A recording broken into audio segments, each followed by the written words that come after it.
The RCA 5820 Image Orthicon Television Camera Tube. The 5820 has three sections: an image section, a scanning section, and a multiplier section.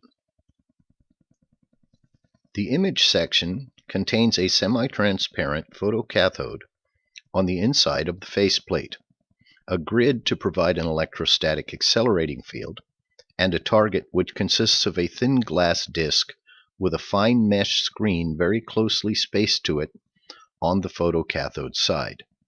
Focusing is accomplished by means of a magnetic field produced by an external coil and by varying the photocathode voltage.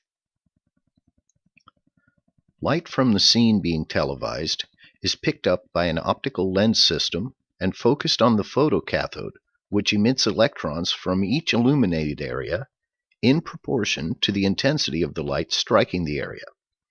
The streams of electrons are focused on the target by the magnetic and accelerating fields. On striking the target, the electrons cause secondary electrons to be emitted by the glass. The secondaries thus emitted are collected by the adjacent mesh screen, which is held at a definite potential of about 2 volts with respect to target voltage cutoff. Therefore, the potential of the glass disc is limited for all values of light and stable operation is achieved. Emission of the secondaries leaves on the photocathode side of the glass a pattern of positive charges which corresponds with the pattern of light from the scene being televised. Because of the thinness of the glass, the charges set up a similar potential pattern on the opposite or scan side of the glass. The opposite side of the glass is scanned by a low-velocity electron beam produced by the electron gun in the scanning section. This gun contains a thermionic cathode, a control grid, grid number 1, and an accelerating grid, grid number 2. The beam is focused at the target by the magnetic field of an external focusing coil and the electrostatic field of grid number 4. Grid number 5 serves to adjust the shape of the decelerating field between grid number 4 and the target in order to obtain uniform landing of the electrons over the entire target area.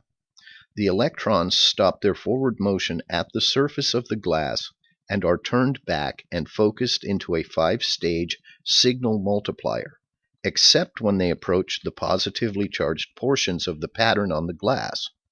When this condition occurs, they are deposited from the scanning beam in quantities sufficient to neutralize the potential pattern on the glass.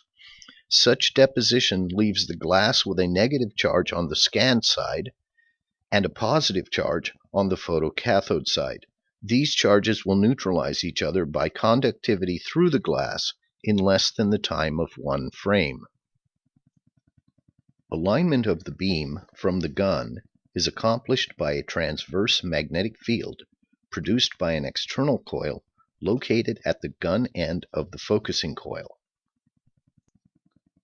Deflection of the beam is accomplished by transverse magnetic fields produced by external deflecting coils.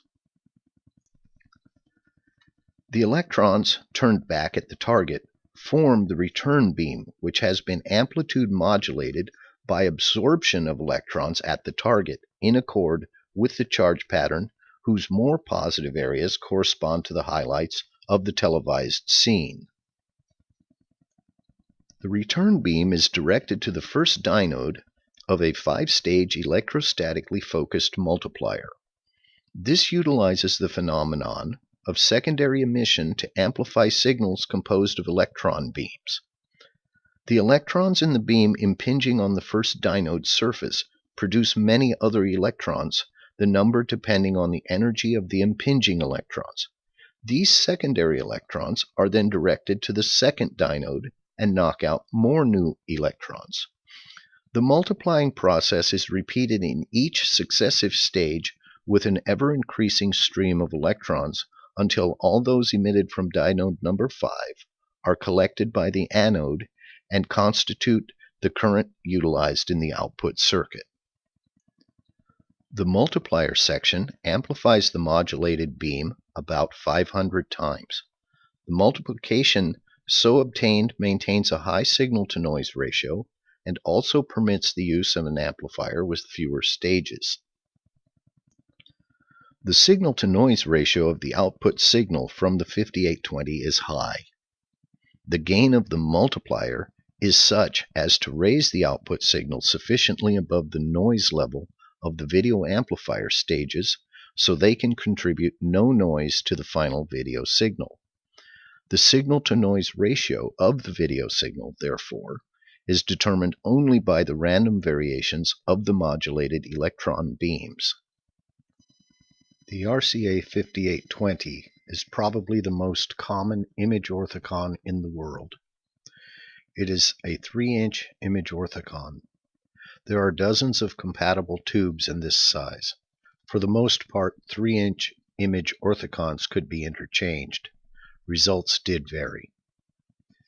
Image orthicons were also made in 1 1/4 inch, 2-inch, and 4 1/2 inch sizes. The 2-inch tube shown here is a variant of the image orthicon called an image isocon. Isocons process the return beam differently and produce an even quieter output signal.